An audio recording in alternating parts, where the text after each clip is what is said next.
accueil et introduction au contexte historique. Bienvenue dans cette réflexion apaisée sur une époque ancienne, située au 5e siècle avant notre ère, dans la vaste et complexe Grèce antique. Cette période est caractérisée par un enchevêtrement de cités-États indépendantes, connues sous le nom de polis, chacune avec ses propres systèmes politiques, cultures et intérêts. Ces cités étaient souvent en compétition, mais pouvaient parfois s'allier face à un ennemi commun, dans un équilibre délicat et souvent précaire.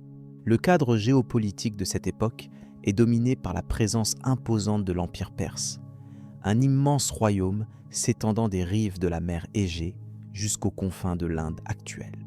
Cet empire multilingue et multiculturel se trouvait dirigé par des souverains puissants, notamment Darius Ier, dont l'ambition était de soumettre les cités grecques rebelles, jugées comme une menace à l'unité de son vaste domaine. Les tensions entre les cités grecques et l'empire perse sont le résultat d'un enchaînement de conflits et d'insurrections. Par exemple, les cités grecques d'Ionie, sous domination perse, se révoltèrent avec l'aide de certaines cités du continent grec, suscitant l'inimitié perse et préparant le terrain pour une confrontation majeure. Cette rivalité aboutit à une série de guerres que l'on nomme aujourd'hui les guerres médiques, marquées par des affrontements décisifs tels que les batailles de Marathon et de Salamine. Dans ce contexte, les cités grecques cherchèrent à se défendre tout en protégeant leur indépendance politique et culturelle. Athènes prit un rôle prééminent dans l'organisation de la résistance, notamment grâce à son expansion navale et à son armée de citoyens soldats. De son côté, Sparte, célèbre pour sa rigueur militaire et son organisation sociale particulière, avait une armée redoutable, fondée sur un entraînement intensif et une discipline inébranlable. La société spartiate, centrée sur la préparation à la guerre, était structurée autour d'un système éducatif rigoureux appelé l'agogé, destiné à forger des guerriers capables de défendre la cité contre toute menace. Dès l'enfance, les garçons spartiates étaient soumis à un entraînement physique et moral strict, sous la surveillance d'instructeurs aguerris. Le rôle de la femme spartiate, quant à lui, était aussi crucial dans le maintien de la stabilité sociale et la transmission des valeurs guerrières. Les alliances entre cités grecques étaient néanmoins fragiles, souvent dictées par des intérêts locaux et des rivalités anciennes. Sparte et Athènes, bien qu'unies temporairement face aux invasions perses, restèrent des rivales naturelles, chacune incarnant un modèle de société distinct. Ce contexte de tension interne ajoutait une complexité supplémentaire aux confrontations avec l'Empire perse. La bataille des Thermopyles, qui se déroule dans ce cadre historique, illustre parfaitement cette lutte à la fois politique et militaire. Elle met en scène une poignée de guerriers spartiates, environ 300, menés par le roi Léonidas, confrontés à une armée perse numériquement écrasante. Cet affrontement symbolise la résistance acharnée d'une cité et la détermination de ses soldats à défendre leur liberté face à une puissance enveloppante. Les récits anciens, principalement écrits par l'historien Hérodote, nous donnent une description détaillée de cette période. Hérodote, souvent considéré comme le père de l'histoire, témoigne de manière factuelle des événements en contextualisant les motivations et les stratégies des différents protagonistes. Ses écrits, bien que parfois sujets à débat, restent des sources cruciales pour comprendre les dynamiques de cette époque. Les armes et tactiques militaires employées jouent également un rôle important dans la compréhension des affrontements entre Sparte et la Perse. Les hoplites grecs, soldats lourdement armés, combattaient en formation serrée appelée phalange, ce qui permettait une défense solide face aux charges ennemies. Cette technique, associée à la discipline spartiate, conférait une efficacité redoutable aux forces grecques, malgré leur infériorité numérique. En outre, la géographie du lieu de la bataille influence grandement son déroulement. Les Thermopyles désignent un passage étroit entre la mer et les montagnes, un endroit idéal pour contenir une armée nombreuse dans un espace restreint. C'est ce choix stratégique qui permit aux guerriers spartiates et leurs alliés de tenir tête pendant plusieurs jours, retardant l'avancée perse et offrant un temps précieux aux cités grecques pour s'organiser. Au-delà de la dimension militaire, cette période est aussi marquée par un renforcement des identités politiques et culturelles grecques. La résistance face à la domination perse incita les cités à renforcer leurs institutions démocratiques ou oligarchiques, à promouvoir l'art, la philosophie et les valeurs civiques dans un contexte de menaces extérieures constantes. Comprendre ces événements permet de saisir l'importance historique de la bataille des Thermopyles, non seulement comme un épisode militaire, mais aussi comme un moment fondateur pour la civilisation grecque. Cette victoire symbolique, bien que ponctuée par une défaite sur le terrain, nourrira l'esprit de résistance et d'unité des cités grecques face à l'envahisseur. L'étude des figures qui émergent de cette période, notamment le roi Léonidas, révèle un homme à la fois guerrier et leader, capable de rassembler ses hommes autour d'un idéal commun. Sa détermination à défendre son peuple jusqu'au sacrifice témoigne d'une conception de l'honneur et du devoir profondément ancré dans la culture spartiate. Alors que nous laissons cette introduction se fondre doucement dans l'espace-temps, nous sommes prêts à nous immerger dans le récit détaillé de ces événements, pour découvrir comment ces quelques centaines d'hommes ont défié l'immense empire perse. Cette histoire, racontée avec calme et précision, nous invite à comprendre une période où courage et stratégie se mêlaient pour façonner le destin du monde grec antique, la société spartiate et son organisation. La société spartiate était organisée selon une structure rigoureuse et hiérarchisée, conçue pour soutenir un système militaire unique. Au sommet se trouvèrent les Spartiates, citoyens à part entière, entièrement dévoués à l'art de la guerre. Leurs conditions d'hommes libres imposaient un mode de vie austère fondé sur la discipline et la solidarité collective. Ces guerriers, nés dans des familles déjà établies dans la cité, bénéficiaient de privilèges distincts, mais participaient tous dès leur enfance à un entraînement strict appelé l'agogé. L'agogé était un programme éducatif obligatoire destiné à former des soldats très résistants et disciplinés. Les garçons spartiates commençaient leur apprentissage à l'âge de 7 ans, quittant le foyer familial pour rejoindre des groupes appelés agélai. Dans ces communautés, ils subissaient des exercices physiques intenses, apprenaient les techniques de combat et développaient une résistance à la douleur et au froid. L'objectif était de les rendre capables de supporter les dures conditions du champ de bataille. Au-delà de leur éducation militaire, les jeunes Spartiates étaient également conditionnés à observer les valeurs de la communauté. Le courage, la loyauté envers la cité et la simplicité de vie faisaient partie des principes fondamentaux. La compétition entre pairs encourageait une forme de camaraderie sévère, où la force et la bravoure étaient les seules qualités réellement reconnues. Ainsi, la société exigeait un engagement total de ses membres, qui mettèrent la collectivité avant leurs intérêts personnels. Les femmes spartiates, bien que non guerrières, jouaient un rôle crucial dans cette organisation. Libérées des travaux domestiques pénibles confiés aux autres classes, elles recevaient une éducation physique adaptée, ce qui les rendait fortes et autonomes. Leur mission essentielle était de donner naissance à des enfants robustes et éduqués dans les valeurs militaires et civiques. Elles jouissaient d'une liberté relative par rapport aux normes grecques de l'époque et contribuaient à préserver la cohésion sociale. Sous les citoyens spartiates se trouvait une autre classe importante, les périèques. Ces habitants libres, mais non citoyens, vivaient dans les territoires environnant la ville. Ils assuraient les activités économiques et artisanales indispensables à Sparte, telles que le commerce et le travail manuel, qui étaient interdits aux Spartiates. Cette population soutenait donc indirectement la machine militaire, en fournissant des biens et des services, tout en restant soumise à des lois strictes imposées par la cité. Enfin, au bas de l'échelle sociale, se tenaient les ilotes, une population d'esclaves d'origine conquise, attachés à la terre. Leur sort était particulièrement difficile, puisqu'ils étaient soumis à l'autorité absolue des Spartiates. Leur rôle principal était d'assurer le travail agricole pour alimenter la cité.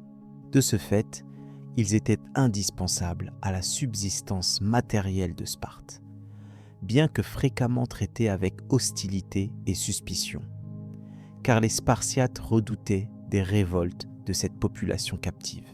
La discipline collective constituait le pilier de cette société, chaque individu connaissant et acceptant sa place dans l'ordre établi. La vie spartiate s'articulait autour de rituels, de règles strictes et d'un idéal commun centré sur l'excellence martiale et la cohésion sociale.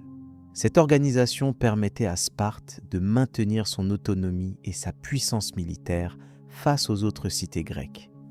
Par cette rigueur, la cité forgeait des guerriers redoutables et une communauté unie.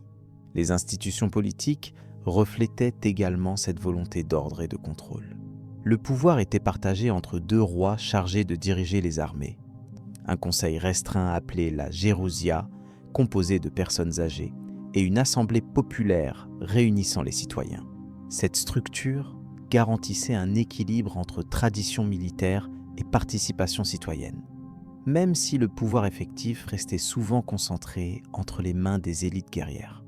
La formation des soldats spartiates reposait aussi sur des épreuves d'endurance psychologique. Parmi celles-ci, la cryptie se distinguait. Ce rituel initiatique consistait pour les jeunes guerriers à vivre isolés dans la nature, soumis au secret et à la chasse de suspects parmi les ilotes. Cette pratique servait à renforcer l'esprit de ruse, de discrétion et de violence contrôlée nécessaire au maintien de la domination spartiate. L'éducation à Sparte excluait toute forme d'art ou de philosophie non liée à la guerre ou à l'obéissance. Contrairement à d'autres cités grecques, Sparte ne valorisait pas l'expression personnelle, mais plutôt la conformité et l'efficacité. Chaque Spartiate était un rouage d'un ensemble organisé pour la défense et la pérennité de la cité, banalisant ainsi toute forme d'individualisme ou d'ambition personnelle hors du cadre collectif. La religion occupait aussi une place importante dans la vie quotidienne. Sparte vénérait des divinités protectrices de la guerre comme Arès et Athéna, ainsi que des figures héroïques locales. Ces croyances confortaient les habitants dans leur rôle et justifiaient les sacrifices imposés. Des rites collectifs rythmaient les années et confortaient le sentiment d'appartenance à une communauté façonnée par la guerre et la discipline. Malgré cette organisation rigide, la société spartiate ne se déroba pas aux contraintes économiques. La terre était répartie entre les citoyens, garantissant une base matérielle stable. Chaque Spartiate recevait une portion agraire exploitée par ses ilotes, assurant sa subsistance. Ce modèle limitait le développement économique lié au commerce ou aux innovations, mais se maintenait grâce à la force brutale et la conservation des traditions. L'un des aspects les plus fascinants de la société spartiate est sa capacité à préserver ce modèle pendant plusieurs siècles face aux évolutions extérieures. Son endurance tient au fait que tous les mécanismes sociaux, éducatifs et militaires convergent vers une finalité unique: produire et maintenir une élite guerrière capable de défendre la cité. Cette singularité en fait un objet d'étude fascinant pour comprendre l'interdépendance entre culture, politique et organisation sociale. Ainsi, la société spartiate apparaît comme une machine parfaitement réglée où chaque individu occupait une fonction précise. Que ce soit les Spartiates eux-mêmes, les femmes, les Périèques ou les Ilotes, chaque groupe contribuait à la survie et à la prospérité de la cité.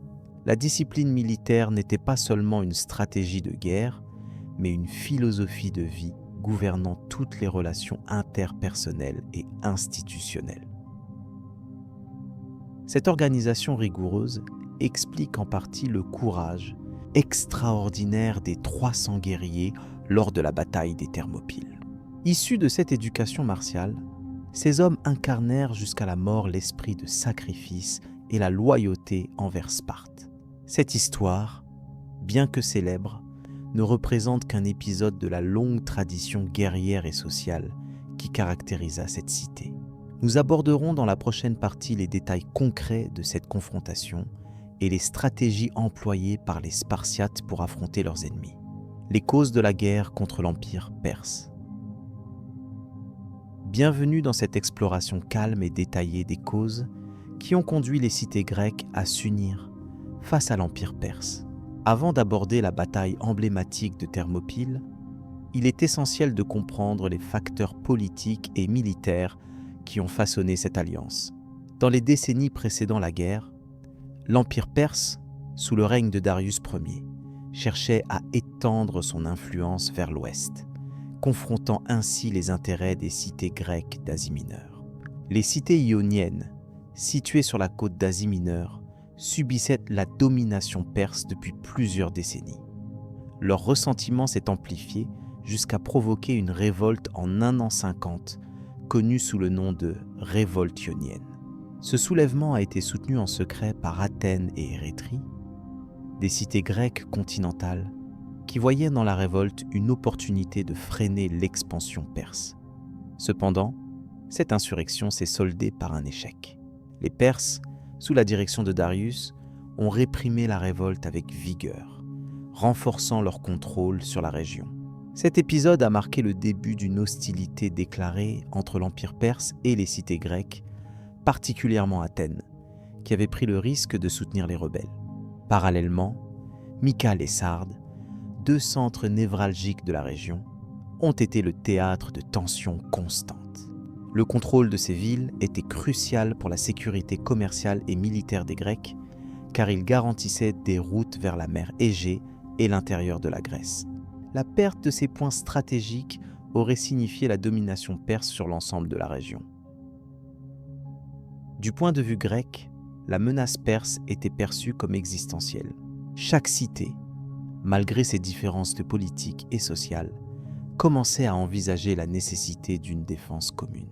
Sparte, avec sa puissance militaire terrestre, et Athènes, avec sa flotte puissante, ont progressivement reconnu qu'une alliance était indispensable face à un ennemi commun aussi impressionnant que l'armée perse. Les motivations de Darius n'étaient pas simplement expansionnistes, mais aussi stratégiques. L'Empire perse cherchait à sécuriser ses frontières occidentales et à contrôler les routes commerciales maritimes cruciales. Assurer la loyauté des cités grecques d'Asie mineure était essentiel pour stabiliser ses frontières et prévenir d'autres révoltes. La diplomatie a joué un rôle central dans cette période. Les ambassadeurs perses ont tenté à plusieurs reprises de soumettre les cités grecques par la menace ou par la promesse de paix sous domination perse. Ces démarches ont souvent été rejetées, particulièrement par Sparte, qui refusait la soumission au roi perse et préparait en secret ses forces pour une éventuelle confrontation. Le refus de la soumission perse a renforcé la résolution grecque. Athènes, qui avait souffert directement des attaques perses, a intensifié ses efforts pour mobiliser des alliés. La Ligue de Délos, une confédération maritime, a vu le jour peu après, marquée par une volonté claire de se défendre collectivement contre toute future invasion perse. Le contexte politique interne de la Grèce a également joué un rôle dans la formation de cette alliance. Alors que beaucoup de cités étaient souvent en conflit, la menace extérieure imposait une trêve temporaire. Sparte, réputée pour son régime oligarchique et son armée d'élite, a pris la tête du front terrestre, tandis qu'Athènes, démocratique et navale, dirigeait la résistance par mer. Cette union fragile était également alimentée par le sang de l'honneur et de la survie. La peur d'une domination longue et écrasante de l'Empire perse incitait les cités grecques à mettre de côté leur rivalité pour défendre leur mode de vie. Les valeurs partagées de liberté politique et de gouvernement autonome renforçaient ce désir d'indépendance collective. Sur le plan militaire, les Grecs savaient qu'ils faisaient face à une armée massive. Les forces perses étaient bien équipées, en nombre supérieur, mais manquaient parfois de cohésion face à la discipline et à l'entraînement rigoureux des hoplites grecs. Il s'agissait donc d'un combat non seulement de force, mais de stratégie et de détermination. L'importance de la collaboration maritime ne peut être sous-estimée. La puissance navale athénienne, associée à l'expertise des marins d'autres cités, permettait de contrôler les routes maritimes essentielles et d'entraver les tentatives d'invasion perse par la mer. Cette coopération navale symbolisait un changement dans les rapports de force en Méditerranée. Au-delà de l'aspect militaire, la guerre contre les Perses représentait une lutte symbolique pour la pérennité de la culture grecque.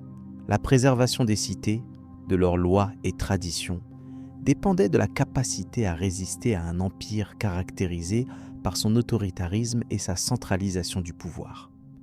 Le poids des alliances s'est rapidement fait sentir.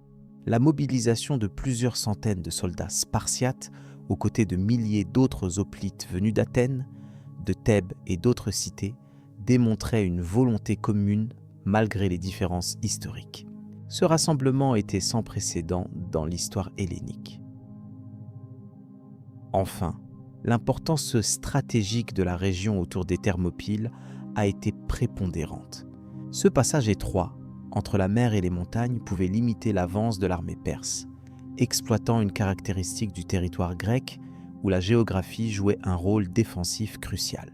Alors que nous approchons de la confrontation à venir, il est indispensable de garder à l'esprit que chaque détail politique, chaque décision prise par les leaders grecs et perses a construit patiemment cet affrontement majeur. Les causes de complexe se mêlent, donnant naissance à une alliance basée sur la nécessité, la peur, mais aussi sur la volonté de préserver une identité collective. Ainsi, la scène est prête pour découvrir comment 300 Spartiates ont incarné cette résistance, non seulement militaire, mais aussi symbolique, face à l'Empire perse. La suite de cette histoire détaillera les événements et les choix qui ont marqué cette période cruciale de l'histoire grecque. La formation des troupes grecques. Au cours de la période classique de la Grèce antique, la péninsule grecque était divisée en de nombreuses cités-États indépendantes, chacune développant ses propres institutions politiques, économiques et militaires. Parmi elles, Athènes, Corinthe, Thèbes et Sparte se distinguaient non seulement par leur puissance, mais aussi par leur rôle dans la défense collective face à la menace perse. Ces cités formaient une alliance fragile, rassemblant leurs forces et leurs ressources pour combattre un ennemi commun venu d'Asie mineure. Cette coalition n'était pas seulement militaire, elle reposait également sur des valeurs partagées et une volonté collective de préserver la liberté grecque. Sparte occupait une place particulière dans cette alliance. Reconnue pour sa discipline militaire rigoureuse, cette cité-État s'était forgée une réputation redoutable grâce à son système éducatif et militaire, appelé l'agogé. Dès leur plus jeune âge, les jeunes Spartiates étaient soumis à un entraînement intensif destiné à faire d'eux des guerriers endurcis et efficaces. L'éducation spartiate privilégiait la loyauté envers la cité, la maîtrise de soi et l'esprit de sacrifice. Ces qualités expliquaient la détermination et la cohésion de leurs troupes sur les champs de bataille. Les troupes spartiates étaient composées principalement de soldats citoyens appelés les hoplites. Armés d'une lance, d'un bouclier rond et protégés par une armure de bronze, ces combattants formaient la colonne vertébrale des armées grecques. Leur tactique principale reposait sur la formation en phalange, où les hoplites s'alignaient côte à côte, bouclier contre bouclier, créant une muraille quasiment impénétrable. Cette cohésion était le fruit d'un entraînement collectif long et rigoureux, renforcé par des liens profonds entre les soldats. En parallèle, les autres cités-États contribuaient également aux poules militaires en envoyant leurs propres contingents. Athènes, par exemple, envoyait des hoplites, mais aussi des archers et des cavaliers. Sa flotte, quant à elle, jouait un rôle essentiel dans les combats navals et les opérations de blocus. Corinthe apportait, quant à elle, une cavalerie bien entraînée, tandis que Thèbes alignait des soldats aguerris aux tactiques flexibles. Cette diversité militaire nécessitait une coordination minutieuse, chaque cité devant concilier ses intérêts avec ceux de la coalition pour maximiser les chances de victoire. Les préparatifs militaires en vue de la bataille attendaient une organisation méticuleuse. 10 jours avant le déclenchement des hostilités, les diverses troupes s'étaient rassemblées dans la région stratégique des Thermopyles. un étroit défilé montagneux permettant de contenir l'avance ennemie. Les chefs militaires des cités prirent le temps d'échanger des informations et de mettre au point des stratégies adaptées à la géographie du lieu. Leur objectif principal était d'utiliser le terrain à leur avantage, en exploitant les passages étroits pour neutraliser la supériorité numérique de l'ennemi perse. Léonidas, roi de Sparte, fut désigné pour commander cette alliance sur le champ de bataille. Sa personnalité était à la fois respectée et redoutée. Connu pour sa sagesse et sa bravoure, il incarnait l'idéal guerrier spartiate. Sa stratégie s'appuyait sur une défense tenace et une volonté ferme de résister coûte que coûte à l'envahisseur. Ce choix n'était pas anodin, puisque la confiance en un leader capable de galvaniser les troupes et de prendre des décisions rapides et justes était cruciale dans une situation aussi tendue. La logistique joua également un rôle clé dans les préparatifs. Les ressources alimentaires, les armements et les équipements devaient être acheminés avec précaution via des voies difficiles. La coordination entre les différents ponts de ravitaillement et les unités combattantes reflétait le sérieux avec lequel cette coalition envisageait la lutte.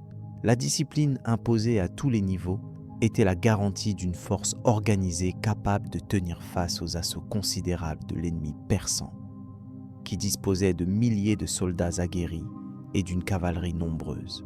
L'unité des cités grecques, bien que fragile et ponctuée de différends politiques, trouva dans cette alliance un ciment unique. La menace extérieure agissait comme un catalyseur, permettant de dépasser les intérêts propres pour défendre un idéal commun. La participation des troupes spartiates n'était pas seulement un engagement militaire, mais aussi une démarche symbolique. Elle envoyait un message fort, selon lequel la liberté grecque était non négociable, même devant une adversité écrasante. Par ailleurs, la mobilisation de ces milliers de soldats déclencha un phénomène inédit de coopération. Des messagers circulaient constamment entre les commandements pour transmettre les ordres et les rapports d'observation. Les alliances avaient le recours à des codes précis et à des signaux convenus pour coordonner leurs mouvements. Une discipline sans faille permettait d'éviter les confusions fatales au moment du combat. Ces efforts de communication soulignent l'importance d'une organisation claire et efficace pour maximiser l'usage de ressources humaines précieuses autour d'objectifs stratégiques partagés. Dans ce contexte, la préparation psychologique des soldats fut également essentielle. Les chefs militaires veillèrent à maintenir un moral solide dans les rangs. Les récits d'héroïsme spartiate et les souvenirs des victoires passées servaient à renforcer la confiance en la capacité collective à surmonter la menace. La contemplation de la mission historique à accomplir ajoutait une dimension spirituelle à leur engagement, donnant une finalité plus haute à leur rôle que celle d'un simple exercice militaire. Enfin, en tenant compte de la complexité des enjeux géopolitiques, chaque cité-État restait attentive à la réputation qu'elle gagnerait ou perdrait. Les armées grecques se préparaient non seulement à combattre une force étrangère, mais aussi à écrire une page décisive de leur propre histoire. La consolidation de cette coalition et les préparatifs minutieux des troupes incarnaient une volonté unanime de défendre non seulement un territoire, mais aussi un mode de vie fondé sur les principes de la civilisation grecque. La tension avant l'affrontement était palpable, et chacun savait que l'issue déterminerait l'avenir de la Grèce. Alors que les troupes prenaient position dans les Thermopyles, l'Alliance forgeait une détermination collective qui symbolisait la résistance face à l'adversité. La caméra se détournera doucement de ces préparatifs minutieux pour entrer dans le vif du combat, où se joueront le courage, la stratégie et l'honneur. Léonidas, le roi spartiate. Léonidas fut l'un des rois les plus mémorables de Sparte, cité guerrière connue pour sa discipline et sa rigueur. Il appartenait à la dynastie des Agéades, une des deux familles royales chargées de gouverner la cité. Son rôle était double, chef militaire et garant de l'ordre social. À Sparte, la fonction royale ne se limitait pas à une simple charge symbolique, mais impliquait une responsabilité directe dans la conduite des guerres et la protection du peuple. Léonidas incarnait ses devoirs avec une présence forte et une loyauté indéfectible envers sa patrie. Né dans un milieu où l'éducation militaire commençait dès l'enfance, Léonidas évolua dans un cadre strict. Dès son plus jeune âge, il fut soumis à la gauge, le système d'entraînement spartiate qui prépara chaque garçon à devenir un soldat d'élite. Ce contexte façonna son caractère et sa capacité à commander. Sa formation mettait l'accent sur la résistance à la douleur, la maîtrise de soi et l'esprit de camaraderie. Le futur roi était ainsi destiné à porter la charge de la défense de Sparte dans les moments de danger. Son accession au trône se fit à une époque où la Grèce était menacée par des forces majeures, notamment l'Empire perse.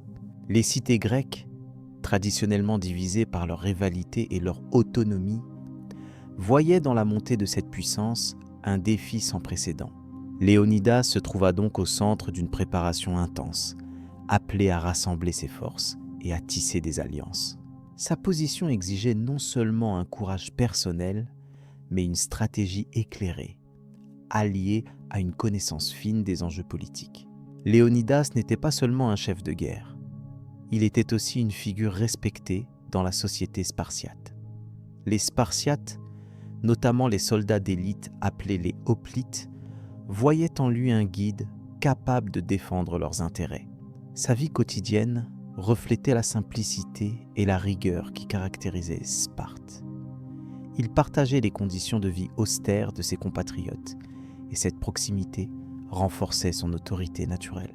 Sa manière de gouverner était empreinte de responsabilité, avec une attention constante portée à la préparation militaire. À la tête d'une armée réputée pour sa discipline, Léonidas devait également gérer les relations avec les Saxas, autres cités grecques. Cette tâche était complexe, car les alliances se révélaient souvent fragiles. Son rôle passait par des négociations, parfois tendues, avec Athènes et d'autres villes. Par son leadership, il chercha à créer un front commun face à la menace perse, persuadant ses alliés du bien fondé d'une résistance coordonnée. Cette capacité à unir démontrait une autre facette de son personnage, entre diplomatie et autorité guerrière. Dans la préparation des affrontements à venir, Léonidas fit preuve d'un pragmatisme stratégique. Il savait que la supériorité numérique de l'ennemi serait écrasante. Cependant, il misait sur la mobilité, la connaissance du terrain et la cohésion de ses troupes. La position choisie pour le combat décisif fut la vallée des Thermopyles, un passage étroit qui pouvait limiter le nombre d'assaillants. Ce choix témoigne de son habileté militaire, utilisant l'environnement comme un enjeu tactique fondamental. Léonidas lui-même participait activement aux entraînements et aux préparations de ses troupes. Sa présence sur le terrain renforçait la détermination des soldats. Il leur insufflait un sentiment de devoir et de sacrifice, fondé sur la tradition spartiate. Ce lien direct avec ces hommes était crucial, surtout à l'approche d'une bataille qui allait marquer l'histoire. Léonidas incarnait la figure du roi soldat, prêt à partager le destin de son peuple et à mener la lutte avec courage et sang-froid. Malgré sa jeunesse relative lors de son accession au trône, Léonidas montra rapidement une maturité exceptionnelle. Son tempérament équilibré et sa capacité à prendre des décisions sous pression firent de lui un leader respecté. Il savait aussi reconnaître les talents au sein de son armée et déléguer lorsque nécessaire. Cette organisation efficace fut un atout précieux face à une armée perse massive et bien équipée. Le roi spartiate savait combien chaque détail pouvait influencer l'issue d'un combat décisif. Les chroniques anciennes décrivent Léonidas comme un homme d'action plus que de parole. La grandeur de son rôle ne tenait pas à de grandes déclarations, mais à ses gestes constants. Sa vie fut consacrée à la défense de Sparte, à la préservation de ses valeurs et à la protection de son peuple. Le roi savait que son devoir allait au-delà de sa personne. Il représentait un symbole pour sa nation. Cette dimension symbolique contribua à forger la mémoire de sa figure dans l'histoire grecque. Le rôle de Léonidas prit une dimension héroïque lors de l'invasion perse conduite par Xerxès. Sparte en tant que chef militaire, s'engagea dans un combat pour arrêter cette marée humaine. Léonidas rassembla 300 guerriers d'élite, les Spartiates eux-mêmes, accompagnés de quelques alliés. Ce groupe réduit, face à des forces immenses, symbolisait toute la résistance grecque. Leur mission était d'empêcher la progression de l'ennemi afin de gagner du temps pour mobiliser le reste des cités. La décision de faire face dans un lieu si étroit relevait aussi d'une sagesse stratégique. Léonidas savait que le recul n'était pas une option. Conscient des sacrifices, il accepta ce combat inégal avec une pleine conscience du sort. Il agissait selon un code d'honneur spartiate où le courage et la résistance devaient demeurer intacts jusqu'à la fin. Cette posture renforça sa stature légendaire, incarnant l'esprit de sacrifice au service du bien commun. La lutte aux Thermopyles devenait alors bien plus qu'une bataille, une véritable épreuve morale. Léonidas ne laissa pas de place au doute ni à la peur chez ses hommes. Sa voix était calme, son autorité naturelle. Il expliquait la lourde responsabilité qu'il partageait, non seulement pour leur cité, mais pour l'ensemble de la Grèce. Cette mission, à la fois ultime et terrible, renforçait leur volonté de tenir face à un adversaire écrasant. Le roi savait que leur résistance marquerait l'histoire. Même si la victoire immédiate semblait improbable, sa force intérieure devenait celle de tout un peuple. La figure de Léonidas fut renforcée par les récits qui suivirent le combat. Les traditions orales et les historiens grecs, plus tard seuls, conservèrent cette image d'un roi qui fut à la fois un soldat et un guide. Sa posture incarna l'unité de Sparte et la détermination collective. Plus qu'un personnage historique, il symbolisait la défense des valeurs grecques face à une menace extérieure. Sa mémoire fut célébrée pendant des siècles comme un modèle à suivre. Ce roi spartiate, par son action et sa manière d'être, illustrait aussi la singularité de la société spartiate. Les institutions et la discipline militaire étaient au cœur de cette culture guerrière. Léonidas en fut un produit, mais aussi un acteur déterminant dans la préservation de son mode de vie. Son histoire dépasse les simples événements militaires pour toucher au sens profond du devoir, du courage et du sacrifice. Ainsi, son nom reste gravé dans l'histoire avec un éclat particulier.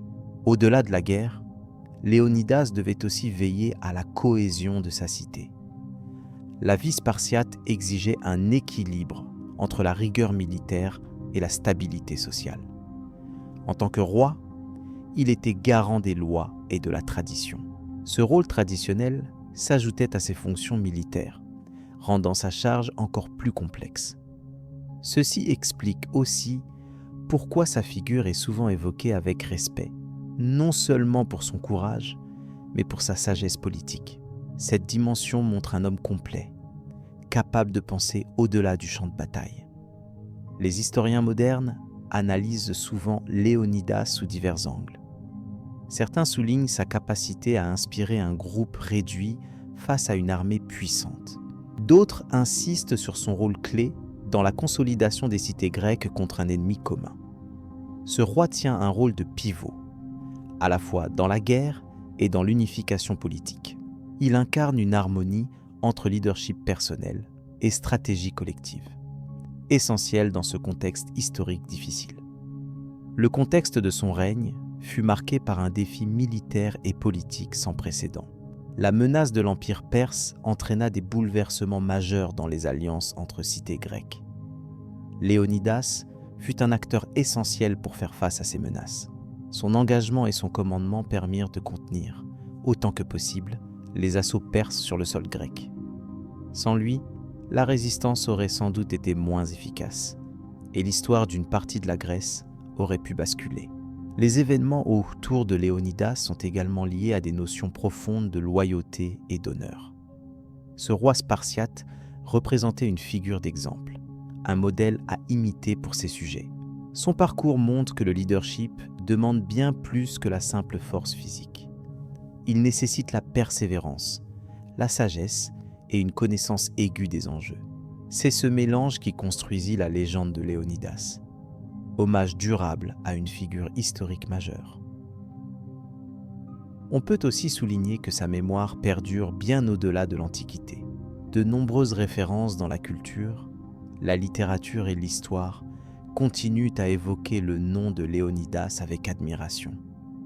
Son histoire est un symbole universel de résistance et d'engagement. Dans l'art, le cinéma étant la pensée, il est souvent repris comme l'exemple du chef qui met la vie de son peuple avant la sienne propre. Cette portée symbolique transcende les frontières temporelles. En conclusion, Léonidas fut plus qu'un simple roi. Il fut une figure centrale dans un moment critique de l'histoire grecque. Sa responsabilité militaire, sa sagesse politique et son attitude personnelle incarnent les valeurs provinciales de Sparte. Le rôle qu'il joua lors des guerres médiques demeure un modèle pour comprendre la force du leadership dans un contexte de crise. Son engagement envers son peuple, son courage et sa capacité d'unifier face à l'adversité marquent encore aujourd'hui le souvenir collectif grec. Cette figure historique majeure nous prépare à découvrir plus en détail les événements spécifiques de la bataille des Thermopyles. Le récit de ce face-à-face entre une armée disproportionnée et un groupe restreint sera le cœur de notre prochaine exploration. Nous verrons comment Léonidas et ses 300 Spartiates incarneront la résistance, offrant une leçon de courage et de stratégie d'une intensité rare dans l'histoire antique. La marche vers le détroit des Thermopyles. Sur la péninsule grecque, le choix du terrain dans une opération militaire revêt une importance capitale. Ainsi, pour comprendre la position stratégique des forces grecques, il convient d'examiner le site des Thermopyles. Situé au nord-est du golfe de Malice, ce passage étroit entre la mer et les montagnes agit comme une barrière naturelle. Son contrôle empêche l'invasion directe des plaines de Béotie et de la vallée de la Sopos, des zones clés de la Grèce centrale. Ce strait fait de rochers escarpés et de collines escarpées offre un goulot d'étranglement parfait pour la défense contre une armée supérieure en nombre. La marche des troupes grecques vers ce lieu ne se fait pas sans préparation. Sous le commandement du roi Léonidas de Sparte, environ 300 guerriers choisissent de se rendre sur place. Accompagnés d'autres contingents de soldats provenant de la Thessalie, des Thespiens et de quelques combattants de différentes cités-États, ils forment une coalition décidée à stopper l'avancée perse sous Xerxès.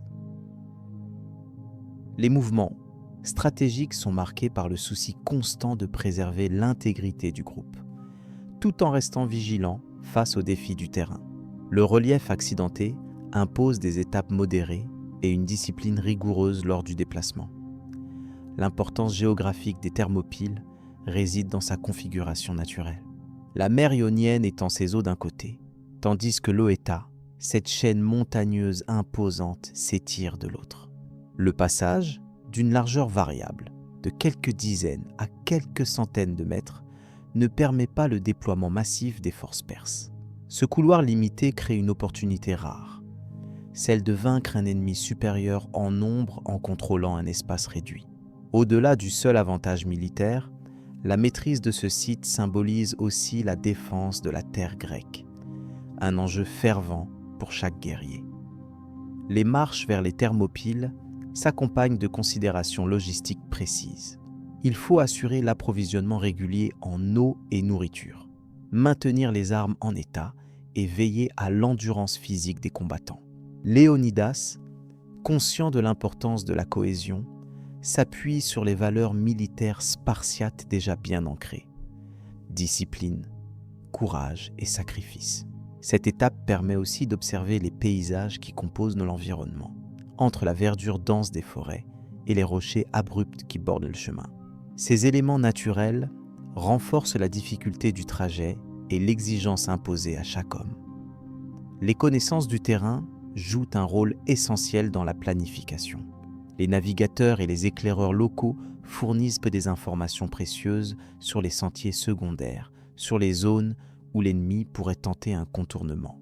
Cette anticipation est capitale pour éviter la surprise et pour choisir l'emplacement précis où se tenir prêt à combattre.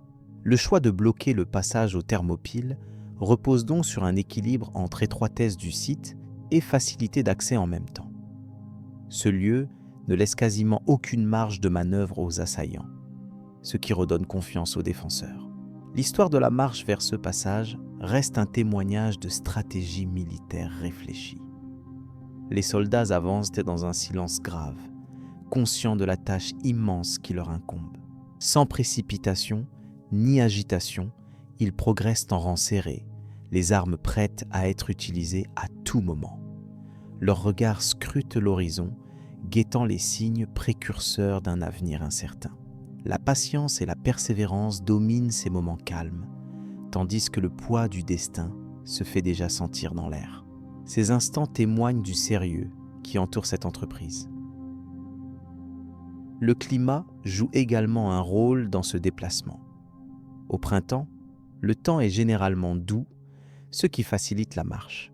Néanmoins, les pluies potentielles peuvent rendre le terrain glissant et dangereux, surtout sur les pentes rocheuses.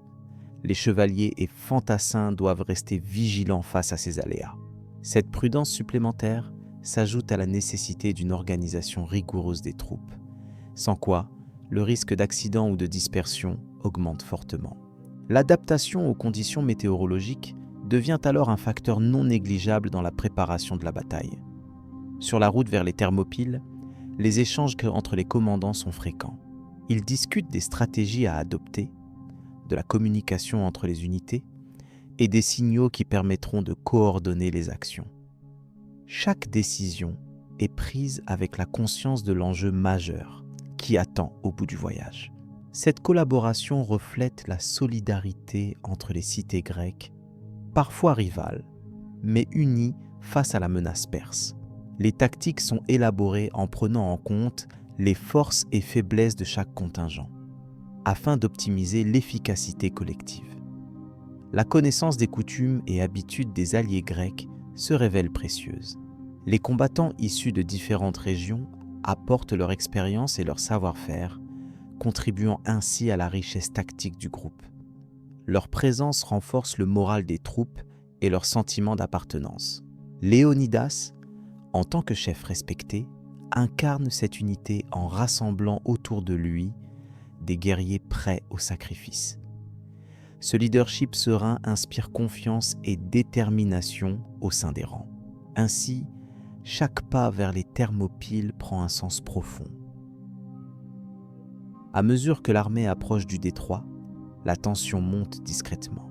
Le silence est maintenant ponctué par les cliquetis des armes et les pas mesurés sur les pierres. Le paysage change et devient plus austère, rappelant la proximité des combats imminents. Cette progression finale met en lumière l'étroitesse de l'espace et l'importance de tenir la position contre un adversaire nombreux. Même si l'issue ultime reste incertaine, les soldats avancent avec la certitude de défendre ce qui leur est le plus cher: leur terre, leur liberté, leur honneur. Ainsi, la marche vers le détroit des Thermopyles symbolise bien plus qu'un simple déplacement militaire. Elle incarne la préparation d'une bataille qui demeure dans les mémoires comme un exemple d'héroïsme et de stratégie.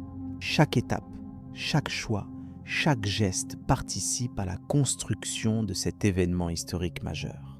Dans le prochain moment, l'attention se portera sur l'organisation des forces et le déploiement au sein de ce passage étroit, où se jouera le destin de la Grèce face à l'immensité de l'Empire perse. Description du terrain et de la stratégie défensive. La bataille de Thermopyles se déroule dans un lieu où la géographie joue un rôle crucial. Cet étroit passage maritime, long d'environ 15 stades, soit un peu moins de 3 km, se situe entre la mer et des montagnes escarpées. Cette configuration naturelle réduit considérablement la largeur du terrain, limitant ainsi la capacité des armées à déployer une large formation. Ce trait est fondamental pour comprendre la stratégie défensive adoptée par Léonidas et ses 300 Spartiates ainsi que leurs alliés. Le choix de Thermopyles est tout sauf fortuit. En effet, lors de cette période où les armées perses comptaient plusieurs centaines de milliers d'hommes, il fallait une position qui neutraliserait cet avantage numérique. Le passage resserré empêche les Perses de déployer leurs forces en bataille rangée et limite l'efficacité de leur cavalerie, élément majeur de leur puissance militaire. La crainte des généraux grecs était que, dans un combat ouvert, leurs effectifs ne pourraient rivaliser avec ceux des ennemis. Le terrain est constitué d'une bande de terre étroite avec la mer d'un côté et une rangée de montagnes abruptes de l'autre. Ces montagnes empêchent toute manœuvre de contournement à grande échelle, ce qui donne aux défenseurs une position à défendre de front. Cependant, une route de montagne étroite, parfois appelée le chemin de montagne de l'autre côté, pourrait être utilisée pour une attaque contournante, un facteur qui s'avérera crucial plus tard dans la bataille. Dès le début, Léonidas et les commandants grecs évaluent qu'utiliser ce terrain réduit permettrait d'imposer aux envahisseurs un combat différent, moins favorable à leur supériorité numérique. Le dispositif grec se met en place avec le soin de tenir cette gorge terrestre en empêchant toute percée. L'agencement consiste à placer les forces déjà réduites en nombre à un emplacement défini, sans dispersion, afin d'empêcher la division des troupes adverses. Du côté persan, les effectifs sont estimés à 250 000 de soldats pour certaines sources anciennes, voire beaucoup plus selon d'autres estimations. Ces chiffres, bien qu'exagérés, traduisent l'ampleur de la menace. En comparaison, les Grecs disposent de seulement environ 7000 hommes, dont 300 Spartiates, des soldats d'élite emblématiques par leur entraînement et leur discipline. Ces différences majeures conditionnent la stratégie adoptée, qui repose sur l'efficacité et la concentration plutôt que sur le nombre. La formation défensive grecque est pensée pour maximiser chaque avantage offert par le terrain. Les boucliers lourds et les lances longues des hoplites, soldats de la phalange grecque, sont idéaux pour un combat rapproché dans une zone étroite. Cette phalange serrée agit comme un mur de bronze, créant une barrière presque impénétrable aux assauts en face à face. La profondeur de la ligne assure que l'engagement sur une courte distance ne permet pas aux Perses de contourner facilement. Il faut aussi considérer l'importance de l'entraînement des Spartiates. Issus d'une société guerrière où l'excellence martiale est un pilier, ces guerriers disciplinés renforcent la résistance dans un contexte où la coordination et le contrôle des formations deviennent déterminants. Ils dirigent également les alliés grecs moins expérimentés, améliorant ainsi la cohésion du groupe malgré la disparité des compétences. Les armées perses comportent également une diversité de troupes, comprenant l'infanterie légère, des archers, des lanciers et une puissante cavalerie. Or, dans les gorges des Thermopyles, la mobilité de ces forces est limitée. Par conséquent, le recours massif à l'infanterie lourde grecque est non seulement logique, mais incontournable pour exploiter le terrain et se défendre efficacement contre des unités plus mobiles. Les sources historiques indiquent que la résistance grecque exploite chaque point faible du terrain. Par exemple, la disposition exacte des troupes empêche les envahisseurs de répartir leurs forces sur un front trop large. Ce combat de position devient alors une lutte dans un espace réduit, transformant la bataille en un duel de force et d'endurance. La tactique de Léonidas repose avant tout sur la capacité à défendre cette position stratégique coûte que coûte.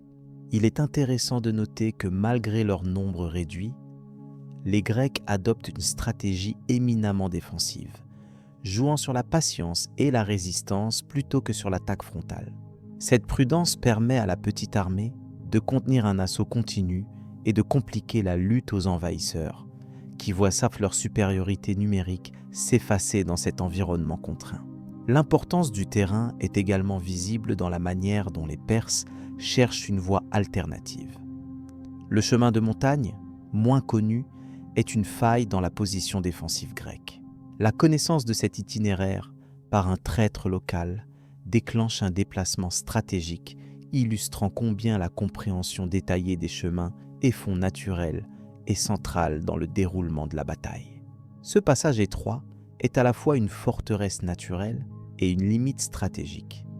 S'il sert de bouclier face à l'ennemi, il devient aussi un piège si l'adversaire parvient à le contourner par des sentiers secondaires. C'est cette complexité qui fait que l'engagement de Thermopyles est non seulement un affrontement d'hommes, mais aussi un combat contre la géographie elle-même. En somme, la résistance grecque à Thermopyles repose sur un choix mûrement réfléchi.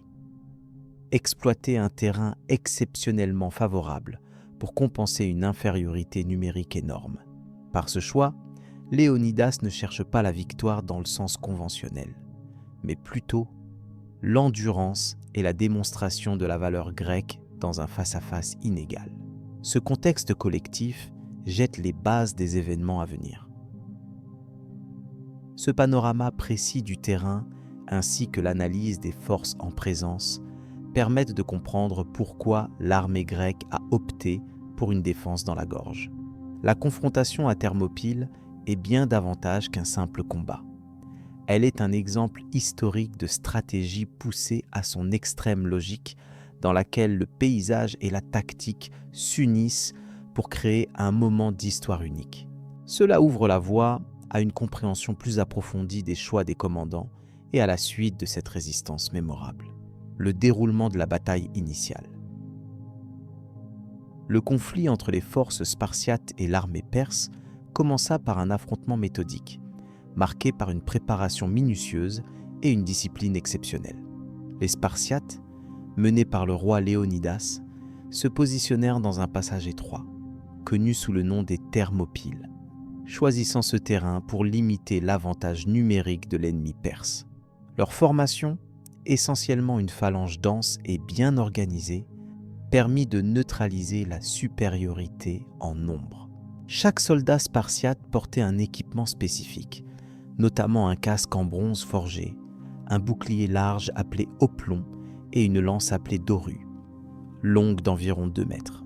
La phalange fonctionnait comme un seul corps, où chaque bouclier protégeait non seulement son porteur, mais aussi une partie du soldat adjacent.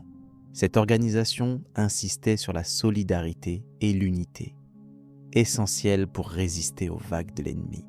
Les premières escarmouches virent les Perses avancer en colonnes plus lâches, moins ordonnées, ce qui les rendait vulnérables aux charges coordonnées des hoplites grecs. La stratégie spartiate consistait à tenir la ligne sans la rompre, en appuyant sur la cohésion et en tirant parti de la supériorité de la discipline et du matériel lourd. L'ennemi, s'appuyant sur la rapidité de ses soldats légers et son arc puissant, tenta de harceler les lignes grecques, mais sans beaucoup de succès face au manteau protecteur des boucliers.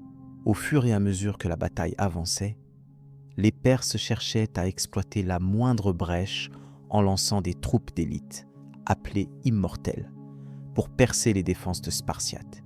Ces soldats d'élite, équipés de protections légères et d'armes rapides, utilisaient des manœuvres de contournement visant à contourner les flancs de la phalange. Cependant, les Spartiates adaptèrent leur déploiement, renforçant les côtés exposés et resserrant les rangs pour contrer ces assauts. Les échanges d'armes allaient bon train. La lance spartiate, utilisée à la fois pour frapper à distance rapprochée et pour maintenir l'ennemi à distance respectable, était maniée avec précision. En parallèle, l'épée courte, appelée Xiphos, servait pour le combat rapproché lorsque la lance était brisée ou inutilisable. La complémentarité de ces armes permettait une efficience remarquable en toutes circonstances, démontrant la polyvalence tactique de la phalange. Les pertes furent variables, mais contrôlées du côté grec, en grande partie grâce à la discipline exemplaire des soldats. Chaque Spartane connaissait son rôle et respectait strictement les règles de combat, évitant les désordres qui auraient pu être fatals. De l'autre côté, la multiplicité des effectifs perses se traduisait par un renouvellement constant des combattants à l'assaut, créant une pression immense sur les lignes grecques. Parmi les figures les plus marquantes, le roi Léonidas incarnait l'autorité tranquille. Son commandement calme et calculé favorisait le moral des troupes, qui savaient qu'elles pouvaient compter sur un leader expérimenté et lucide. Les conseillers et les officiers veillaient à une communication constante, assurant des ajustements rapides aux situations changeantes du champ de bataille. L'issue des premières heures fut loin d'être décisive.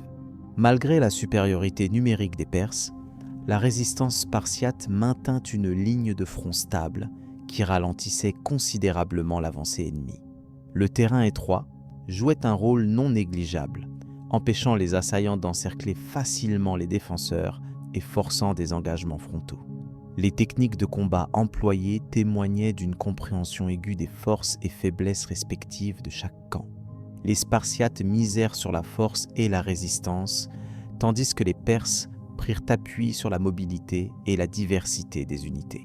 Cette opposition créait un équilibre fragile, rendant chaque mouvement critique dans le déroulement de la bataille. Le combat, sans éclat spectaculaire ou scène dramatique, avançait à un rythme mesuré, presque mécanique, où la répétition des assauts et des contre-attaques formait une sorte de danse stratégique silencieuse. Les soldats s'abandonnaient à leur entraînement rigoureux, conscients que la persévérance serait leur meilleur atout lors de ces affrontements prolongés. L'intensité grandissante se traduisait également par l'usure physique et mentale des combattants. Chaque Spartan ressentait le poids du bouclier et de la lance, chaque perçant la fatigue des marches et la tension du combat. Pourtant, l'endurance affichée par les deux camps témoignait de la forte préparation et de la motivation profonde. Peu à peu, des détails de la bataille commencèrent à émerger dans les récits des témoins. L'efficacité remarquable du système de rotation entre les rangs de la phalange évitait l'épuisement complet des premiers combattants, assurant une force toujours combat-ready. La coordination avec les autres unités grecques présentes optimisait la défense, bien que les Spartiates restassent le noyau dur de la ligne. Dans cette phase initiale, la bataille fit apparaître des traits majeurs de la guerre antique, où chaque élément matériel et humain s'inscrivait dans une logique collective rigoureuse. Les échanges d'armes, la prise de décision rapide sous pression et l'adaptation aux tactiques adverses marquaient l'essence même du combat de cette époque. La suite des événements, bien que hors de ce champ de récit, trouva ses racines dans ces affrontements minutieusement orchestrés. Le terrain, les hommes et les choix stratégiques posèrent les bases pour les développements ultérieurs.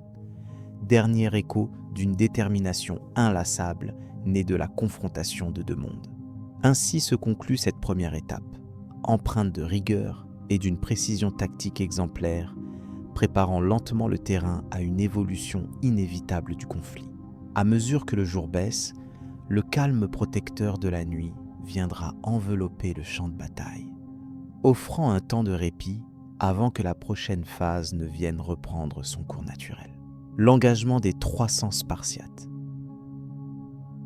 L'engagement des 300 Spartiates s'inscrit dans un contexte militaire et politique particulier qui donne toute sa portée à leur acte de courage.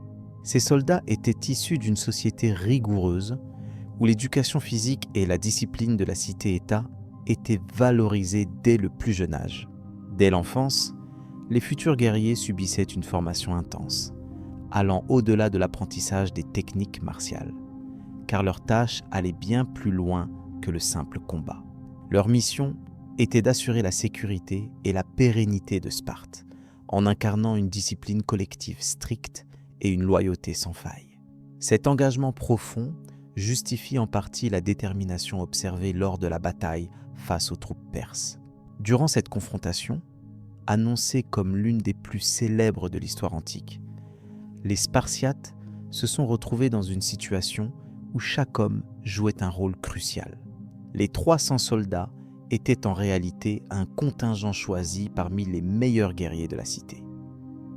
À leur tête se trouvait le roi Léonidas, dont la généalogie et le courage personnel symbolisaient la bravoure des Spartiates. Le choix de cette petite unité correspondait à un ordre stratégique visant à ralentir l'avancée ennemie dans un passage étroit, la fameuse Thermopyle. L'objectif n'était pas de vaincre militairement en nombre, mais de gagner du temps pour l'ensemble des forces grecques, démontrant ainsi une compréhension avancée des enjeux militaires. La discipline spartiate impliquait une organisation rigoureuse, où chaque soldat connaissait parfaitement sa place et ses responsabilités. Pendant la bataille, cette organisation s'est traduite par une formation en phalange, une technique où les guerriers formaient un mur d'épaules et de boucliers, rendant la progression de l'adversaire difficile. Cette méthode ne se limitait pas à un simple alignement de soldats, mais représentait un véritable système de protection mutuelle où la cohésion du groupe primait sur l'individu. Cette approche collective fut déterminante dans le maintien de la ligne malgré un nombre largement inférieur à celui des Perses. Le courage individuel trouvait ainsi sa force dans la solidarité du groupe. Léonidas et ses 300 guerriers ne combattaient pas uniquement pour eux-mêmes. Ils incarnaient l'esprit d'une cité entière, prenant sur eux la responsabilité de freiner une invasion qui aurait pu entraîner la chute de la civilisation grecque telle qu'elle était alors. Leur dévouement permettait aux autres forces grecques de se préparer, de se regrouper et de choisir les meilleures stratégies pour résister à une armée ennemie 10 fois plus nombreuse. Cette action de sacrifice, souvent interprétée à travers le prisme du mythe, doit aussi être comprise comme un acte calculé, où chaque décision visait à optimiser l'efficacité du combat malgré un désavantage manifeste.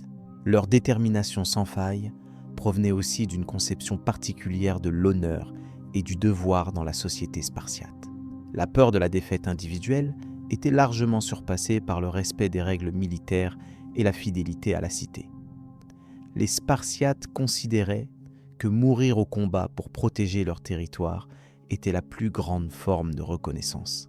Les récits antiques décrivent Léonidas comme un homme d'une intégrité remarquable, conscient de ses responsabilités et prêt à faire face à la mort avec dignité.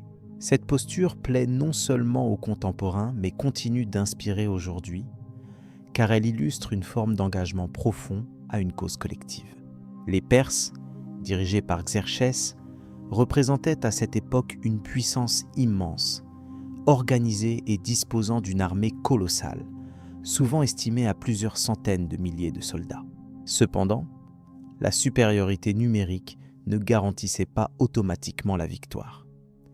La sagesse tactique des Grecs, et particulièrement des Spartiates, résidait dans leur capacité à exploiter chaque faiblesse du terrain.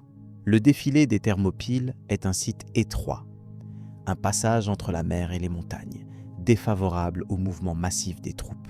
En s'installant à cet endroit, les 300 Spartiates gagnaient l'avantage de limiter les possibilités d'attaque perse en bloc, obligeant leurs adversaires à livrer bataille dans des conditions défavorables à leur style habituel. Parmi ces 300 combattants, des figures comme Démarate, ancien roi et conseiller, ont également joué un rôle important dans la coordination des autres unités grecques. La présence de soldats venus d'autres cités en soutien montre que cet engagement ne concernait pas uniquement Sparte, mais était un effort commun de plusieurs cités-États grecques. Pourtant, les Spartiates, par leur réputation et leur formation, occupèrent la position la plus exposée et étaient considérés comme la clé de voûte de cette défense. Leur performance sur le champ de bataille témoignait de l'aboutissement d'un système éducatif, d'une organisation sociale et d'un code d'honneur unique. La bataille a duré plusieurs jours, chacun marquant une série d'affrontements où la résistance spartiate a repoussé à maintes reprises les assauts des Perses. Malgré la supériorité numérique, ces derniers rencontraient un mur presque infranchissable. Le moral des Grecs restait élevé, surtout grâce à la présence de Léonidas, dont l'autorité charismatique renforçait la cohésion du groupe. Les récits anciens indiquent que même lorsque la situation devenait critique, aucun Spartane ne recula, démontrant une maîtrise de soi exemplaire. Ce calme et cette rigueur sont des aspects souvent masqués par l'image romantique de la bataille, mais essentiels pour comprendre l'origine de leur efficacité militaire. La contribution précise des 300 Spartiates ne peut être réduite à un simple acte héroïque isolé. Ils ont formé le pivot d'une stratégie complexe, coordonnée avec d'autres forces helléniques. Leur ténacité a permis de gagner un temps précieux. sans lequel la résistance grecque aurait pu être submergée rapidement. Les conséquences de leur action ont dépassé la bataille elle-même, renforçant la solidarité des cités grecques et donnant un exemple moral d'abnégation et de bravoure. Leur engagement a ainsi façonné la mémoire collective, transformant un combat local en un symbole universel de courage et de sacrifice collectif. Cette analyse factuelle, s'éloignant des embellissements romantiques, montre que leur rôle est autant militaire que politique. S'engager dans cette bataille, c'est aussi participer à une affirmation de la culture grecque face à l'expansion perse. Chaque apparition des 300 sur le champ de bataille souligne la puissance d'un groupe formé à la coopération et à la discipline, capable de résister même aux défis les plus extrêmes. Leurs actes, dénués de tout enthousiasme dramatique, illustrent ainsi une force intérieure, née d'un long processus social et stratégique lié à l'histoire de Sparte et de la Grèce antique. Les historiens modernes continuent d'étudier cet épisode en tenant compte des différentes sources, parfois contradictoires, pour mieux comprendre le contexte réel. Ces analyses replacent ainsi l'engagement des Spartiates dans une perspective plus large, illustrant les liens entre politique, défense territoriale et cohésion sociale. Par le bradé de cette bataille, le monde antique a vu se cristalliser l'idée que le courage et la détermination d'un petit groupe pouvaient influer sur le destin d'une grande civilisation. Sans exagération héroïque, mais avec une réalité humaine profonde. Ce regard critique enrichit la compréhension de ce moment historique essentiel. Loin des récits dramatiques excessifs, l'évaluation de cet engagement révèle une performance militaire remarquable, fondée sur l'endurance physique, la maîtrise du combat et une stratégie réfléchie. Le rôle des individus, à commencer par Léonidas, se complétait dans une logique de groupe où la survie collective primait sur la valorisation personnelle. Ce modèle a durablement marqué la pensée militaire occidentale, présentant un exemple d'efficacité pragmatique plus que d'émotionnel. De ce fait, l'histoire des 300 Spartiates conserve une pertinence particulière pour étudier comment une société peut orienter ses valeurs pour faire face à une menace existentielle. En définitive, les 300 Spartiates sont un exemple paradigmatique d'un engagement militaire au service d'un projet politique et social. Leur consécration tient autant à leur capacité de résistance qu'à la signification symbolique de leur sacrifice. Cette alliance entre réalité concrète et portée symbolique accentue l'impact durable de leur action, bien au-delà de la bataille elle-même. Des générations continuent de s'inspirer de ce modèle de courage et de responsabilité, trouvant dans cette histoire un enseignement sur la valeur de la discipline et de l'esprit d'équipe en situation critique. Le récit historique s'achève donc sur cette idée que l'héroïsme peut exister dans la mesure où il est fondé sur une volonté collective partagée.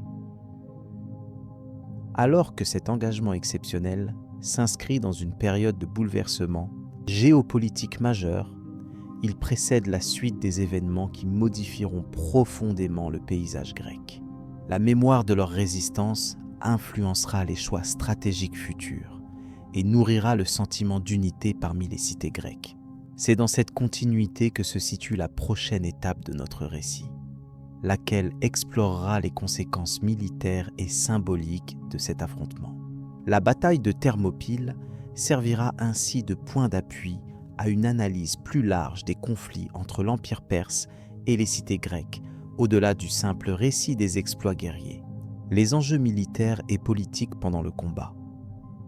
Les événements qui se sont déroulés à Thermopyle ont eu des répercussions majeures sur le cours de l'histoire grecque et perse.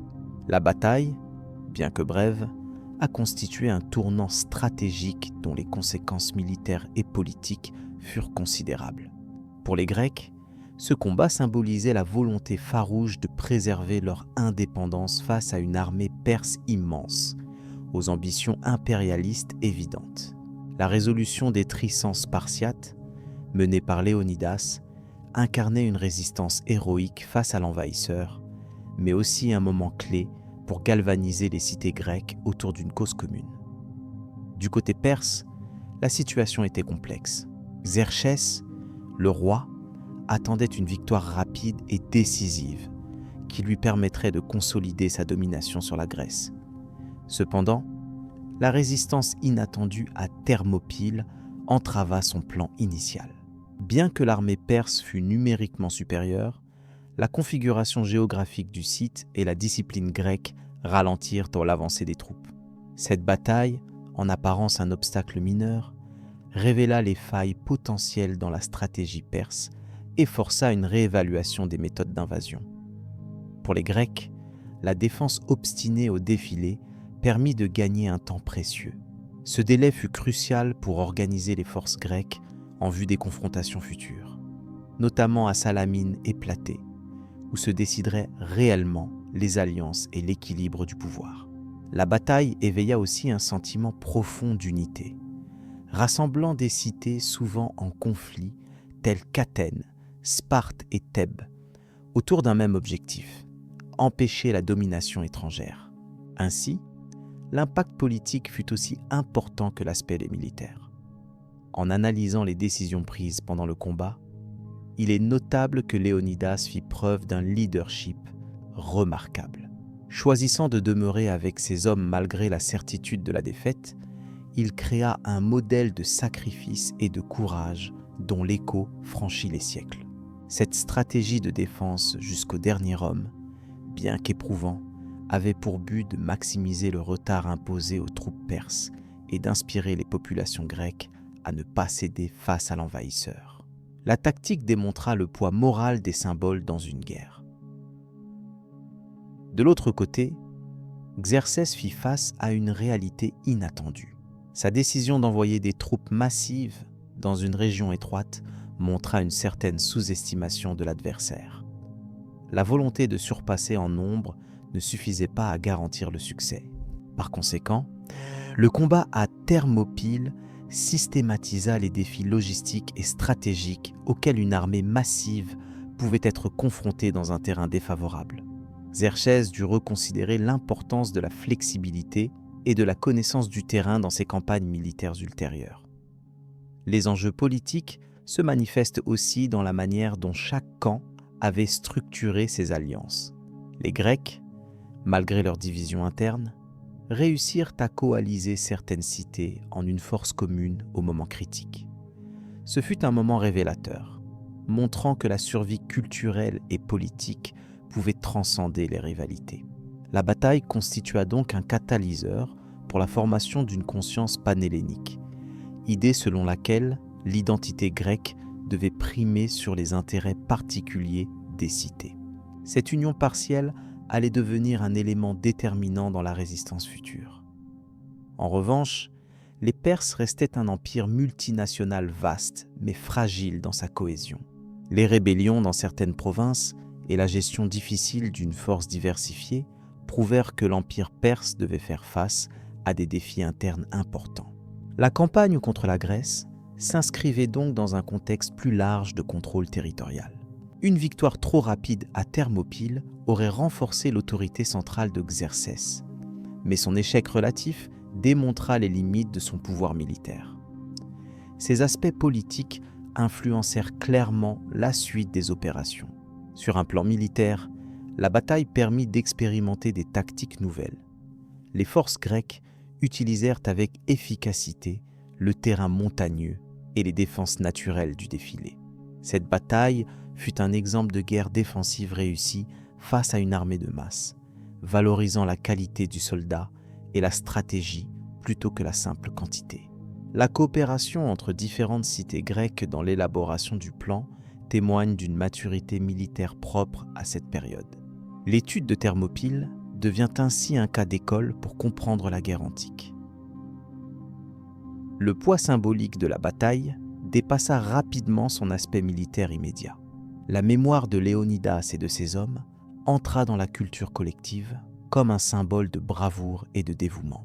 Cet héritage politique permit de consolider l'idée d'un combat pour la liberté face à l'oppression, une thématique récurrente dans l'histoire médiatique et éducative grecque. La transmission de cette histoire, à travers les générations, servit autant à encourager le patriotisme qu'à modeler l'identité nationale grecque. Cela illustre l'importance de l'histoire dans la politique. En rétrospective, les décisions prises à Thermopyle, qu'elles fussent que stratégiques, tactiques ou politiques, eurent un impact durable. L'armée perse, bien que victorieuse sur le plan immédiat, ne réussit pas à briser définitivement la résistance grecque. Le compromis entre la survie d'une poignée de soldats et le retard infligé à une armée considérable fut un élément clé du succès grec. Cette bataille démontre comment une force inférieure peut modifier le cours d'un conflit par la détermination et la stratégie, influençant ainsi l'histoire mondiale au-delà des frontières. À ce stade du conflit, les forces en présence avaient chacune tiré des leçons cruciales. Les Grecs comprirent l'importance d'une alliance plus solide et d'une meilleure coordination militaire. Pour les Perses, Thermopyle révéla la nécessité d'adapter les plans aux spécificités du terrain et d'éviter des confrontations frontales coûteuses. Ces apprentissages allaient se manifester dans les batailles ultérieures, modifiant la dynamique du conflit et l'art de la guerre antique. Ce moment devint un tremplin pour les stratégies de chacun. Le rôle personnel de Léonidas reste central dans l'interprétation politique et militaire de la bataille. Sa volonté de rester avec ses hommes jusqu'au sacrifice final marque un choix fort, mêlant dimension humaine et calcul stratégique. Par son exemple, il incarnait non seulement la résistance militaire, mais aussi la légitimité politique de Sparte comme protectrice de la Grèce. Cette posture renforça non seulement le moral grec, mais aussi le prestige des Spartiates dans l'ensemble du monde hellénique. La figure de Léonidas devint ainsi un véritable emblème. Pour conclure cet aperçu des enjeux militaires et politiques, il apparaît clairement que Thermopyle fut bien plus qu'un simple affrontement.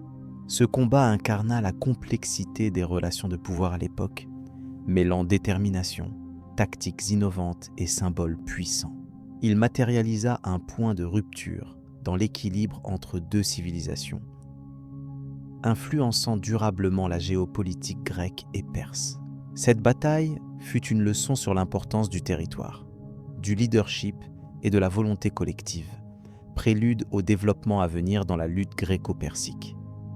La suite nous révélera comment ces facteurs se manifestèrent pleinement, la conclusion de la bataille et ses suites immédiates. La bataille des Thermopyles, survenue il y a plusieurs siècles, demeure l'un des épisodes les plus emblématiques de l'histoire militaire grecque. À son issue, les résultats immédiats furent lourds tant en pertes humaines qu'en répercussions stratégiques. Les forces achéennes, bien que dévastées, laissèrent une marque indélébile sur la mémoire collective des cités grecques. Du côté spartiate, les pertes furent particulièrement sévères.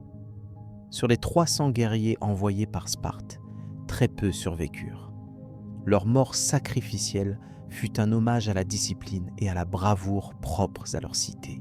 La bataille se solda par une victoire tactique pour l'armée perse, menée par Xerxès, qui put franchir le passage étroit des Thermopyles et avancer vers le sud de la Grèce. Cette avancée n'entraîna cependant pas un effondrement immédiat de la résistance grecque. Au contraire, la nouvelle de la résistance héroïque des Spartiates et de leurs alliés suscita une profonde réaction dans les autres cités-États. Athènes, Corinthe et Thèbes, bien que différentes dans leurs intérêts, furent unies par la menace commune et la nécessité de défendre l'indépendance grecque. L'impact stratégique de la bataille dépassa donc le simple résultat militaire. La célébrité des Spartiates attira l'attention sur la nécessité d'une coopération renforcée entre les cités. Les échanges diplomatiques s'intensifièrent et le sentiment d'une identité hellénique commune se renforça, malgré les tensions internes habituelles. Sur le terrain, les pertes grecques furent importantes non seulement en nombre, mais aussi en termes de matériel. Beaucoup de soldats expérimentés moururent, ce qui affaiblit temporairement la capacité offensive de certaines cités. Néanmoins, cette faiblesse physique fut compensée par un regain moral et une détermination accrue à repousser l'envahisseur. Du côté perse, bien que victorieuse, l'armée subit aussi des pertes non négligeables, en particulier parmi les troupes avancées. Xerxès, conscient de la difficulté du terrain et de la ténacité grecque, modifia ses plans pour éviter une extension excessive des forces sur un territoire inconnu. La prudence devint un élément clé de la campagne qui suivit. La stratégie perse privilégia alors la conquête progressive. La prise des Thermopyles ouvrit la voie vers le Péloponnèse. Mais Xerxès comprit qu'au-delà de la simple supériorité numérique, la guerre serait longue et coûteuse en ressources. Ce réalisme tempéra les ambitions initiales de l'empereur perse. Dans les semaines qui suivirent la bataille, la réaction des cités grecques fut marquée par une consolidation des forces militaires. Sparte, malgré ses pertes, continua de jouer un rôle central dans la coordination des actions sur le terrain. Athènes investit massivement dans la flotte, anticipant un conflit naval d'importance capitale. Ce choix stratégiquement judicieux allait se révéler déterminant lors des affrontements futurs. La bataille navale de Salamine, en particulier, devint un tournant décisif. La coordination entre les forces terrestres et la flotte démontra la capacité grecque à s'adapter et à tirer parti des ressources limitées face à un adversaire disposant d'une armée massive. Les conséquences politiques internes aux cités grecques furent également notables. La bataille des Thermopyles créa une forme de consensus temporaire entre les factions opposées, dépassant les querelles habituelles. La nécessité de résister à une menace extérieure renforça les institutions et encouragea une unité jusqu'alors fragile. Par ailleurs, cette bataille contribua à forger un récit héroïque qui dépasserait largement les événements eux-mêmes. Les récits des soldats tombés au combat se diffusèrent rapidement, nourrissant la culture grecque et influençant la manière dont la guerre était perçue et enseignée aux générations suivantes. Les poètes et historiens commencèrent alors à immortaliser ces faits, soulignant la loyauté, la discipline et le courage sans faille des Spartiates. Cette propagation du récit héroïque eut un effet galvanisant sur la population grecque, augmentant la résistance face à l'occupation perse. L'attention portée à l'exemplarité des 300 Spartiates ne devait toutefois pas cacher la contribution des autres contingents grecs présents. Les Thespiens, par exemple, participèrent avec courage à la défense du passage et partagèrent le destin tragique qui s'ensuivit. Leur engagement témoigne d'une solidarité au-delà des seules frontières de Sparte. Dans ce contexte, la perception de la bataille évolua rapidement. Elle ne fut plus considérée comme une simple défaite militaire, mais comme une victoire morale essentielle. Cette revalorisation lia les cités grecques dans un rapport renouvelé à leur histoire, les préparant à des batailles ultérieures où la liberté serait à nouveau en jeu. Au niveau militaire, cette bataille changea quelque peu les doctrines de guerre grecques. L'importance de la position géographique et du terrain fut réaffirmée. Les stratégies se montrèrent plus prudentes, privilégiant la défense et les retranchements, plutôt que de s'engager dans des combats ouverts contre des forces numériques supérieures. En conclusion, les suites immédiates de la bataille des Thermopyles constituèrent un moment charnière dans la résistance grecque. Malgré les pertes considérables, le message délivré par cet affrontement galvanisa les cités helléniques.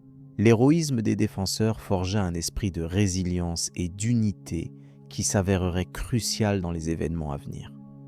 Ainsi, même si la valeur tactique de la bataille fut limitée, son impact symbolique fut immense. La mémoire des combattants demeura vivante et influença durablement la stratégie et la politique grecque. Ce moment donna naissance à une solidarité nouvelle et posa les bases d'une victoire future contre les forces perses. Nous découvrons dès lors l'importance de cet épisode, non seulement comme événement militaire, mais aussi comme acte fondateur d'une identité collective. Cette perspective invite à poursuivre notre exploration des conséquences politiques et stratégiques qui découlaient directement de cette étape cruciale, l'héritage historique des 300 Spartiates. L'histoire des 300 Spartiates tient une place singulière dans le panorama de l'histoire grecque et dans la mémoire collective occidentale. Leur courage lors de la bataille des Thermopyles, qui eut lieu en 580 avant notre ère, est devenu un symbole intemporel de sacrifice et de résistance face à une force écrasante. Comprendre cet épisode requiert une approche nuancée, basée sur l'analyse des sources écrites par les historiens anciens, notamment Hérodote, souvent appelé le père de l'histoire. Son récit demeure la principale référence, bien que ses descriptions soient sujettes à débat parmi les chercheurs. Hérodote, qui a vécu au 5e siècle avant notre ère, offrit un compte-rendu détaillé des événements, mettant en lumière non seulement le nombre précis de combattants, mais aussi l'esprit d'appartenance et la stratégie militaire élaborée par le roi Léonides. Cette figure centrale incarne le leadership spartiate dans toute sa complexité. Un homme conscient du danger, prêt à mener ses hommes à une fin certaine pour défendre l'honneur et la survie de la Grèce. L'accent mis sur la discipline et la préparation rigoureuse des Spartiates illustre la singularité de leur société guerrière. La bataille des Thermopyles fut un affrontement opposant les forces grecques à l'armée perse dirigée par Xerxès Ier, dont l'invasion visait à étendre l'empire achéménide sur les cités grecques. L'issue tragique pour les 300 Spartiates ne fut pas un simple acte de bravoure isolé, mais une partie intégrante d'une stratégie plus large de retardement, permettant aux citadins grecs de se préparer à l'assaut. La mémoire collective retient surtout le sacrifice de ces guerriers. Mais la coopération grecque au-delà de Sparte fut déterminante dans cette résistance. L'importance historique de cet épisode dépasse la simple confrontation militaire. Il reflète l'opposition entre deux visions du monde et de la gouvernance. La démocratie naissante d'Athènes et le régime oligarchique verrouillé de Sparte, face à l'empire centralisé perse. Cette bataille cristallise les conflits idéologiques et territoriaux qui ont façonné la Grèce antique. Les récits anciens, bien que parfois embellis, offrent plusieurs angles d'analyse qui participent à la richesse de l'histoire. La manière dont cet événement est raconté influence aussi la perception moderne de la guerre et du courage. Les descriptions des combats sont sobres, centrées sur les faits, sans emphase dramatique excessive. Le récit d'Hérodote détaille l'organisation tactique, la géographie du site choisi, ainsi que le poids symbolique que portait la résistance des 300.